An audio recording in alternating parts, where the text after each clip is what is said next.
ķerē ritens pušu, kur mētājās pilnībā pa galam mīksts.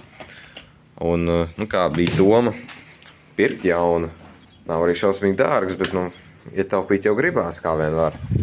Te rekur bija ķerra ar 2 riteņiem, galīgi izrūsējusi. Un, redz, šīm ķerrām, sūdīgām ķerrām nav tā atdura priekšā.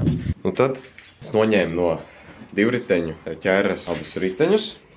Šitā ass vienkārši iznāk laukā un der arī šim ritenim.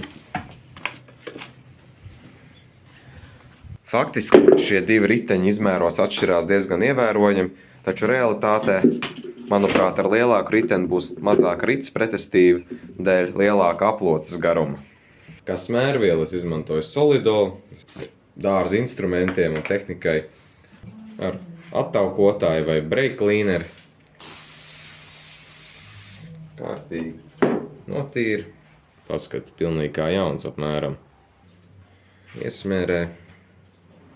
Var arī ieziest to pašu urbumu pie malām, lai neizspiež to lieko ārā par daudz.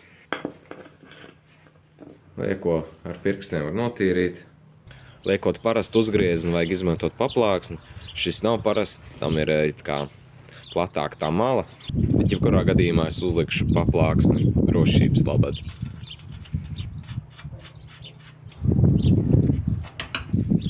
Tālūk.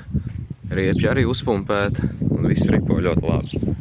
Bet nav ko uztraukties, ir arī otra normāla ķēra un bez šīm 2 ir arī pienarāti, bet tā ir jānomaina ritens un tas ir cits video. Šim arī viens ritens galīgi puš, bet tas gan jāpērk, jo tāda līdzīga nav. Šiem ratiem arī, šim vai šim pilnībā pa galam. Labi, tos ar laiku sataisīs.